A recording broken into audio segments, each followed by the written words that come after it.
Yo les trashers, aujourd'hui on va partir à la découverte du jeu vidéo le plus mystérieux jamais créé, Sad Satan. J'en avais parlé vite fait dans la vidéo sur les mythes du jeu vidéo il y a quelques mois. Revenir sur des sujets qu'on avait survolés pour mieux les approfondir, c'est ça qu'on va expérimenter dans ce nouveau format en facecam, et qui coexistera avec nos vidéos classiques avec les petits chibis, vous inquiétez pas. Donc partons à la découverte de Sad Satan, un jeu d'horreur porté aux yeux du grand public en juin 2015 par la chaîne YouTube Obscure Horror Corner qui en a fait un let's play non commenté de 5 vidéos. Ces vidéos deviennent vite virales et pour une bonne raison, ce jeu viendrait directement du Deep Web. Il serait trouvable nulle part ailleurs et personne ne sait avec certitude qui l'a développé. Un utilisateur au pseudonyme ZK est la seule piste que l'on a, il viendrait d'un forum du Deep Web mais impossible de le retracer. Car le Deep Web c'est un peu la face cachée du web que l'on connaît, c'est tous ces sites auxquels les moteurs de recherche et navigateurs internet classiques ne permettent pas d'accéder. Grâce à l'anonymat qu'il confère, on y retrouve trafic de drogue, d'organes, voire même d'êtres humains. Disons que c'est connu pour être une place pas très nette. Du coup, savoir qu'il a été uploadé dans cet espace rend le jeu vraiment flippant. En y jouant, on se dit que tout peut nous arriver sur la gueule. On joue à un jeu qui n'a subi aucune censure quelle qu'elle soit, on est en territoire totalement inconnu. On ne découvre pas seulement un jeu en avançant. Là, c'est toutes les conventions auxquelles on est habitué quand on joue à un jeu vidéo qui peuvent être brisées. Le jeu est pas là pour faire de la thune et il n'y a pas de place pour la morale sur le Deep Web.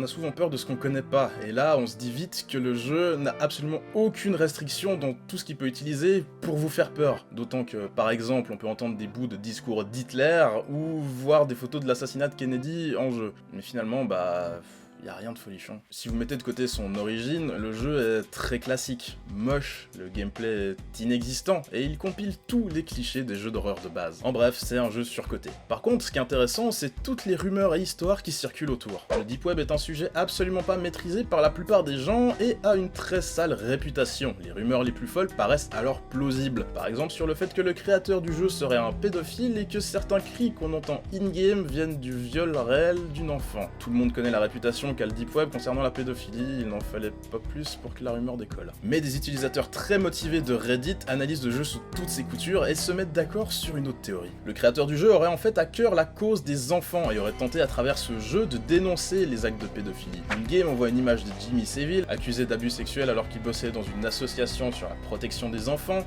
Rolf Harris, présentateur TV, accusé du même crime, et Tsutomu Miyazaki, meurtrier d'enfants. Et on voit même une image de Roman Polanski. Une fois le let's play d'Obscure Horror Corner terminé, ZK, le créateur du jeu, sort de l'ombre et poste sur 4chan le lien vers ce qu'il appelle le vrai Sad Satan.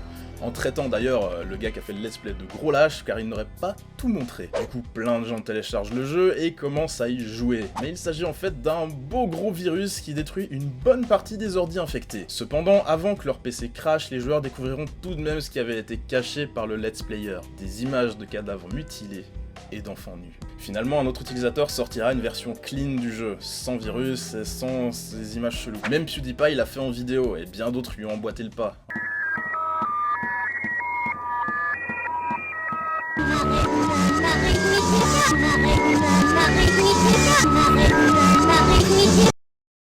À moins que cette histoire ne soit en fait qu'un gros mytho. Parce que déjà, on connaît le moteur du jeu, le Terror Engine. Il est gratuit et très facile d'utilisation. Le côté mystérieux en prend déjà un coup. Ensuite, on n'a aucune preuve que quelqu'un d'autre que le let's player n'ait téléchargé le premier fameux jeu sur le Deep Web.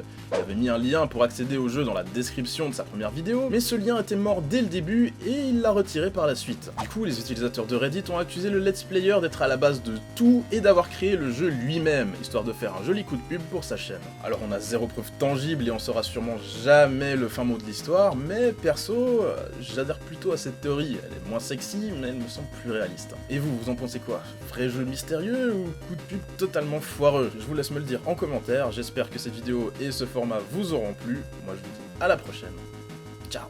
Alors les gens, ça vous a plu ce nouveau format? On vous invite vraiment à nous donner vos retours en commentaire. L'idée c'est que ce genre de vidéos deviennent régulières sur la chaîne et de pouvoir vous faire participer en nous disant quelle partie d'une vidéo vous aimeriez voir approfondie, quelque chose qu'on a survolé, quelque chose dont on aurait dû parler, ça peut être n'importe quoi. Allez, je vous laisse à vos commentaires. Ciao.